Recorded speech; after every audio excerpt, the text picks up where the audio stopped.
very delicious, Ruanmali. You made this rainy evening so cozy with your tea. I think our Charya is the one who gets the most out of this. No, no, we are not on a journey looking for personal gain like those in other forces. I know. Just kidding, bro. Yeah, it was a joke. But Charya, we will all benefit from this gathering. Freedom of assembly is essential for a wide range of individuals and groups in society. Different people get different benefits from it. Then we'll continue our talk about freedom of assembly. It would be good if Sarith explained to our people who exactly needs this freedom. Simply put, we all want this freedom of assembly. This word we represents the people who represent every part of this society: students, journalists, the workers, social activists, religious groups, LGBTQ community. Everyone needs this right. The word we is very beautiful. Now let's talk about it in detail.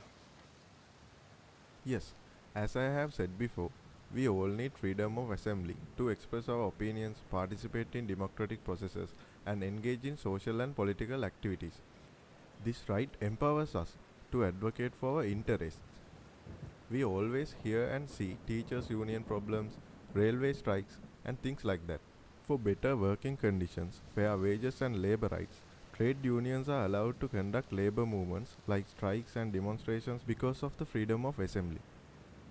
And we see minorities like the LGBTQ community, some religious groups, using freedom of assembly to highlight their issues and seek equal rights against discrimination by the majority.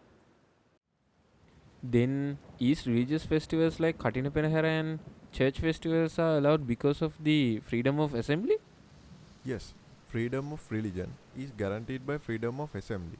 Even in the places where diseases are cured by prayers and the scriptures are recited by God's decrees, people gather because of this freedom of assembly. It's your choice to choose things with good and bad understanding. Something we see often is protests of university students. Yes, one of the best examples of freedom of assembly is Sri Lanka's student unions. We have been seeing the impact on society and politics through the assembly protests. Students and educational institutions often hold such meetings and protests to discuss and protest issues affecting the educational and social environment. After that, we have seen social activists coming together for the cause. For things like environmental issues, human rights, we are also social activists who have come together for such a common goal.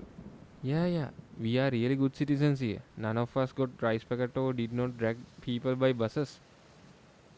Okay, Charit, calm down. The way each political party organizes its meetings and protests is different. We cannot say anything to people's personal wishes. We have to decide how we build ourselves in the society. Even political parties organize meetings and protests using this right of assembly. Next, this freedom of assembly is important for journalists. Freedom of assembly is very important for the media and journalists in order to cover public events, protests, meetings, information about small social and political activities to reach the public. Today, we are talking about how freedom of assembly affects different social groups. Finally, what I have to say is let's take advantage of this freedom of assembly. We must remember here freedom of assembly is a basic right that supports the needs and activities of various groups in society. This freedom of assembly ensures that all voices, especially the marginalized and the underrepresented, can be heard and have a platform to advocate for change and justice.